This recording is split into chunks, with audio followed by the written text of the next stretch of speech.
Усіх вітаємо, любі друзі, в цьому випуску. Найкращий футболіст Динамо Київ може переїхати в топовий європейський грант. Михайло Мудрик отримав довічний бан.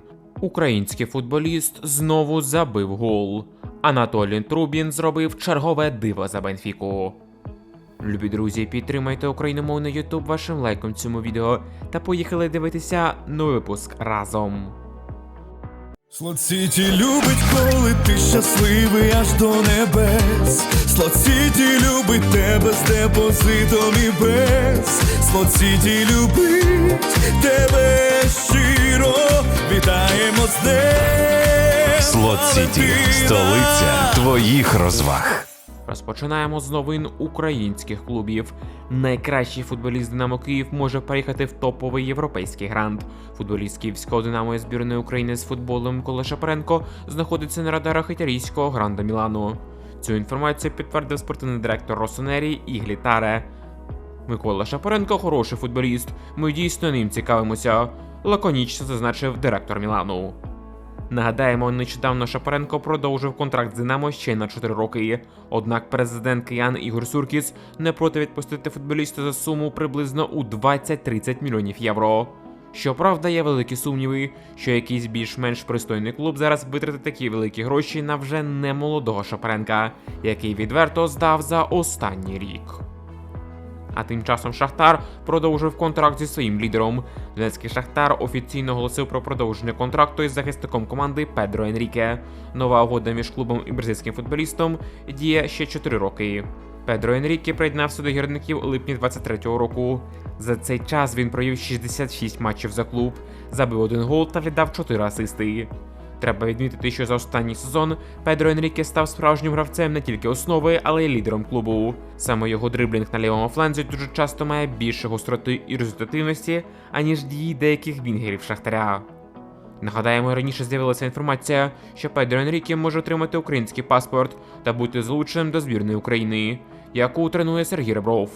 Враховуючи, що окрім Віталія Миколенка у нас немає гарної альтернативи на цю позицію, то Педро Енріке був би корисним для нашої головної команди. Друзі, а перед продовженням поставте, будь ласка, лайк цьому відео. Дякуємо вам за перегляд. Зірковий легіонер підсилив львівські Карпати. Карпати офіційно оголосили про підписання форварда Бабукара Фала з Руха. Деталі контракту нападника невідомі. Відзначимо, що Фал – це 6-й гравець Руха, якого зелено-білі підписали цієї зими. Раніше журналіст Михайло Співаковський повідомив, що Рух отримає 50% від наступного трансферу. Ще 10% має отримати хорватський Орієнт, де Фал грав раніше. Відзначимо, що цього сезону 22-річний гамбієць забив 9 голів у 19 матчах. Він є найкращим бомбардиром УПЛ. І насправді дуже добре, що цей форвард залишається в українському чемпіонаті. Він суттєво виділяється на фоні багатьох наших дерев'яних нападників. Фал же має не тільки притаманну для форварда потужність, але ще й гольове відчуття, якого Карпатам не вистачало в першій половині сезону, коли у нападі команди грали Краснопір та Невес. А тому цей бомбардир точно повинен стати важливим козирем у другій частині сезону для львівського клубу. А тепер переходимо до справ наших українських футболістів у Європі. Розпочинаємо зі свіжих новин зі стану мадридського Реалу, за який виступає наш українець Андрій Лунін. На жаль, наш кіпер отримав невтішні новини від босів Реалу. У мадридському Реалі найближчим літом планують провести повну перебудову складу команди, повідомляє видання HDIO. Так, за інформацією джерела, у Мадриді точно залишаться такі гравці, як Кіліан Мбаппе, Вінісіус Джуніор, Джуд Белінгем, Федеріко Вальверде та Тібо Куртуа. А от по іншим є великі питання. Що стосується воротарської позиції, то у Реалі ще мають ухвалити рішення, хто буде дублером Куртуа в наступному сезоні. Якщо клуб зробить ставку на Франа Гонсалеса, то українця Андрія Луніна буде виставлено на трансфер. Повідомляється, що в такому випадку Андрій, скоріш за все, продовжить кар'єру в Челсі або Манчестер Юнайтеді. Неприємності виникли і в іншої нашої так званої зірки Михайла Мудрика. Нещодавно український футболіст Михайло Мудрик потрапив в черговий скандал. Його аккаунт на платформі Face ID, де грають у Counter-Strike, було тимчасово заблоковано через словесну перепалку з поляками. За даними джерела КС2.ua, після скандалу з польським гравцем, через який Михайло Мудрик отримав місячний бан на основному аккаунті Face ID, він продовжував грати на платформі зі смурф-аккаунта під ніком Коломойський. Таке використання альтернативного профілю під час дискваліфікації порушує правила платформи. У разі підтвердження порушення Мудрик ризикує отримати довічний бан свого аккаунту та додатковий місяць блокування основного профілю.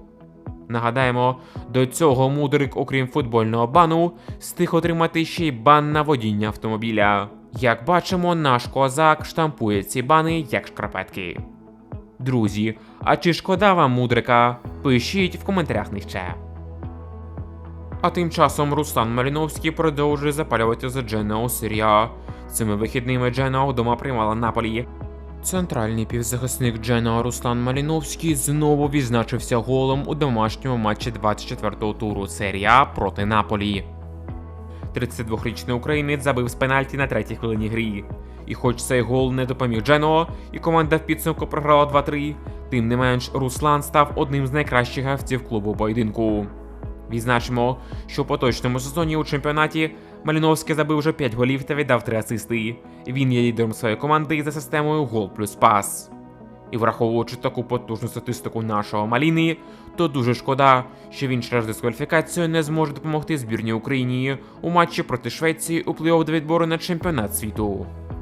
Друзі, ставте лайк цьому відео, якщо вважаєте Маліновського найкращим українським легіонером прямо зараз. А от дві інші наші зірки Жирони Владислав Ванат та Віктор Циганков, на жаль, не зуміли порадувати результативними діями у матчі іспанської Ла Ліги. У неділю відбувся перенесений матч 23-го туру Ла Ліги між Севільєю та каталонською Жироною. Гра пройшла на стадіоні Севільї та завершилася в нічию 1-1. Віктор Циганков та Владислав Ванат вийшли на поле у стартовому складі. Перший провів на полі весь матч, а от Ваната замінили по перерві. Український вінгер на 40-й хвилині мав нагоду забити гол, але Циганков не зумів пробити кіпера. У підсумку Жирона пропустила на 92-й хвилині, а на 98-й ще не реалізувала пенальті, яке замість Циганкова вирішив виконувати Стуані, та у підсумку схибив. Не найкращий поєдинок для наших футболістів.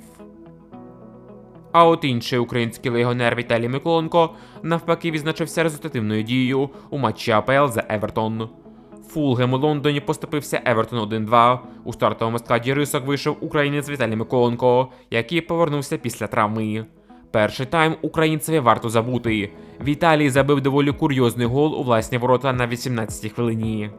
Але Миколенко виправився у другому таймі, асистувавши на 76-й хвилині Кірнану Юсбері Холлу, який зрівняв рахунок. Підопічні Мойса зуміли вирвати перемогу на 83-й хвилині. Автогол на свій рахунок записав воротар господарів Лено. Дебютував за новий клуб і наш зірковий новачок Аяксу Олександр Зінченко. Захисник збірної України Олександр Зінченко дебютував за Аякс в матчі Ердивізії проти АЗ Алкмар. Олександр вийшов на поле на 76-й хвилині за рахунку 0-1 на користь суперника, замінивши Оуна Вендела. Зінченко доволі активно діяв на футбольному полі та додав впевненості в атаках Аяксу. Олександр фактично знищив свого опонента на лівому фланзі, продемонструвавши свій величезний майстер-клас. У підсумку Зінченко отримав доволі високу оцінку від статистичного порталу SofaScore, а саме 7,0 балів, допомігши Аяксу вирвати важливу нічю у цьому протистоянні. Вдалий дебют для нашого лідера збірної. Порадували українських фанатів футболу і наші легіонери Бенфіки Анатолій Трубін та Георгій Судаков, які у напруженій дуелі допомогли Орлам виграти 2-1 у Алверки. Наш голкіпер провів на полі весь матч і за рахунку 1-1 у середині другого тайму зумів врятувати свою команду, дивовижно забравши м'яч на лінії воріт після гострого прострілу від опонента.